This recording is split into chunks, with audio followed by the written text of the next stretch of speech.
Muy bien, regresemos ahora, vamos al capítulo 2.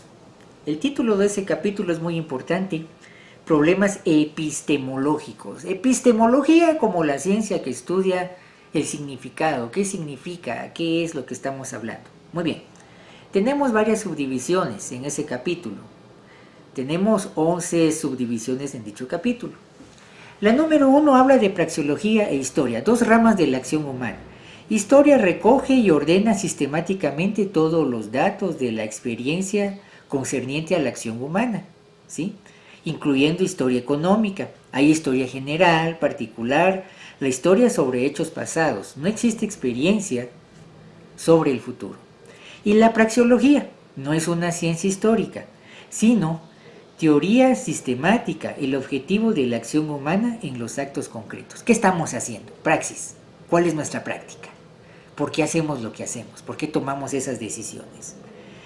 El carácter formal y apriorístico de la praxeología, inciso 2. Errores respecto a la praxeología indican que los filósofos desconocen la economía. No se hace economía filosofando, se hace economía haciendo intercambio, ¿sí? La lógica humana en evolución transitoria, la lógica fundamental no puede ser demostrada ni refutada. Fenómeno de conciencia condicionada consecuentemente por el a priori lógico. A diario con nuestra conducta atestiguamos la inmutabilidad y la universalidad de las categorías del pensamiento y la acción. Algo a priori, lo primero que nos viene en mente, la primera impresión. Praxeología y la priorística quiere decir que ¿por qué reaccioné de tal forma? ¿Cuál fue el estímulo? ¿Sí? Veamos que aquí juega un papel muy importante lo que es la publicidad, ¿sí? ¿Qué tanto me condiciona, verdad? ¿Por qué prefiero tal producto al otro? Aunque uno sea mejor que el otro, escojo el peor porque tiene mejor publicidad, ¿sí? En lo a priori ya modificaron mi inclinación a determinado producto. Ese es el objetivo, por decirlo así, de la publicidad. Pero supongamos que no hubiera publicidad. Entonces la idea es por qué escojo, digamos, un libro, un cuaderno rojo y no un cuaderno azul o un cuaderno verde. Lo a priori, lo primero que a mí me gustó o me llamó la atención o pensé que tenía utilidad. Eso es lo a priorístico. Ahora, un detalle muy importante. Una limitante a la acción humana. Ojo, aquí voy a dar un concepto o una idea desde mi perspectiva. Aclaro, estoy pensando en voz alta. Mises en algún momento subestima la publicidad. Posiblemente en las dos primeras, terceras partes del siglo XX la publicidad no era tan agresiva como hoy, ¿sí? Entonces, esa es una limitante. Menosprecia un poco la publicidad. Bueno, inciso 3. Lo aporístico y la realidad. El razonamiento apriorístico es estrictamente conceptual y deductivo. La cognición deriva del puro razonamiento deductivo, es también creativa y abre camino a lo desconocido. Hacer claro lo que antes era oscuro. Praxeología proporciona conocimiento preciso y verdadero de la realidad. No es axioma, ni métodos de investigación, sino de reflexionar la esencia de la acción. Las acciones humanas son apriorísticas y siempre lo han sido. Reaccionamos ante nuestros impulsos. O sea que el ser humano es cambiante, nunca reaccionamos igual. A veces, regresando a los cuadernos, puedo preferir un cuaderno verde que un cuaderno rojo. Después me gustó un cuaderno azul. Nunca somos las mismas personas. Esa es otra cosa importante en la cuestión de lo a priori. Y eso está muy relacionado con la realidad que es cambiante en el tiempo, es cambiante en nuestro medio, ¿sí? Bueno, y aquí una cosa muy importante, inciso 4, el principio del individuo metodológico. La praxeología se interesa por la acción del hombre individual. Solo más tarde, al progresar la investigación, al enfrentar la cooperación humana, se analiza la actuación social. ¿De dónde parte la acción humana? Del analizar la acción, los actos de cada quien. ¿Y después qué? Tenemos que sumar todas esas acciones para ver el comportamiento social. Se parte del individuo de forma metodológica. Muy bien, inciso 5. El principio del singularismo metodológico. Praxeología no solo de la actuación del individuo, sino también de la acción individualizadora. Hombre, lugar, fecha determinado, no en general. La vida humana como secuencia de acciones individuales.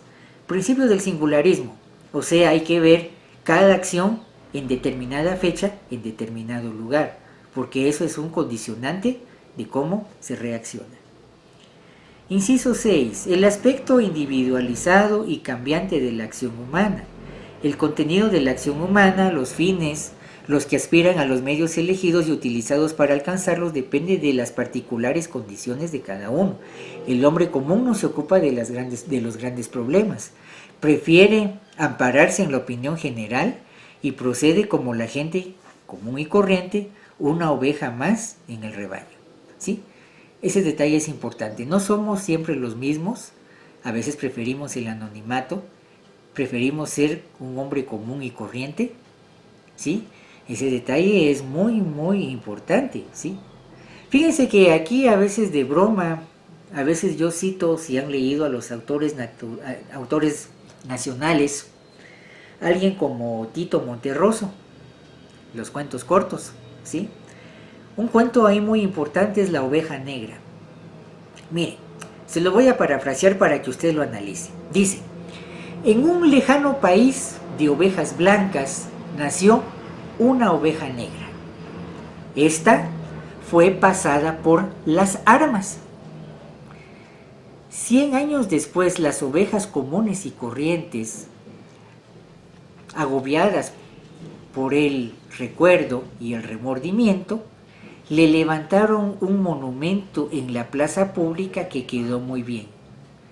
Desde entonces, cada vez que nace una oveja negra, es pasada por las armas para que las ovejas blancas comunes y corrientes tengan cómo practicar la escultura. Miren, no solo es un cuento politiquero, sino también deja mucho al análisis en lo que estamos hablando. ¿Sí? Bueno, inciso 7, objeto y metodología específica de la historia. El análisis de los múltiples acontecimientos referidos a las acciones humanas constituye el objetivo de la historia. Decimos que aquí la historia sirve como herramienta de análisis de la acción humana. No es que hagamos historia, no, la historia como una herramienta de análisis para ver lo económico. Muy bien, aquí vienen dos conceptos importantes en el inciso 8, concepción y comprensión. Concepción como herramienta mental de la praxis, de la práctica de la praxeología. Concepción como herramienta de la historia, Concepción, herramienta mental, voy a repetir, y comprensión, herramienta de la historia. O sea, cuando yo veo el pasado, analizo mi historia, hago una comprensión. Sobre esa comprensión yo veo el futuro y el presente. Hago una concepción. Entonces, veo hacia atrás, veo lo que pasó, veo la historia, hago una comprensión. Estoy tratando de comprender qué pasó. Con esa herramienta concibo concepción del presente, el hoy y del futuro. Muy bien. Con esto sobre los tipos ideales, inciso 9, historia se interesa por hechos singulares y repetibles que son irreversibles en los acontecimientos humanos. Eso es importante. A veces algunas cuestiones ideales solo para ver si tal cosa podría darse si pasara tal cosa como pasó en tal evento de la historia, ¿sí? Y eso nos lleva al inciso 10, el método de la economía política. Tan erróneo es suponer que la vía histórica permite por sí sola abordar el estudio económico como creer que sea posible una economía pura y exclusivamente teórica. Una cosa es economía y otra historia de economía. No, la economía no es teórica, la economía es práctica. No se hace economía filosofando, se hace economía intercambiando, ¿sí? Entonces, viendo esto, podríamos decir aquí, ya el último inciso, las limitantes de los conceptos de praxeología de la práctica han sido formulados para una mejor comprensión, ¿sí? Se recuerda concepción, comprensión de la acción humana, ¿sí? Cuando yo trato de comprender, estamos hablando de historia. Se plantea en la escuela de un hombre ideal que no existe. A veces los modelos ideales nos sirven para comprender y hacer una concepción de lo que estamos haciendo, y con esto voy terminando. Por ejemplo, en física fundamental, física básica, los modelos ideales, por ejemplo, la gravedad es 9.81 metros sobre segundo al cuadrado, sí, solo sí, estoy a 45 grados latitud norte, a 0 metros sobre nivel del mar, ¿sí? Y estoy a 0 grados centígrados. Veamos, 45 grados latitud norte, aquí en Guatemala estamos a 14, temperatura 0 grados centígrados, ¿sí? Y a una altura de 0 metros sobre nivel del mar.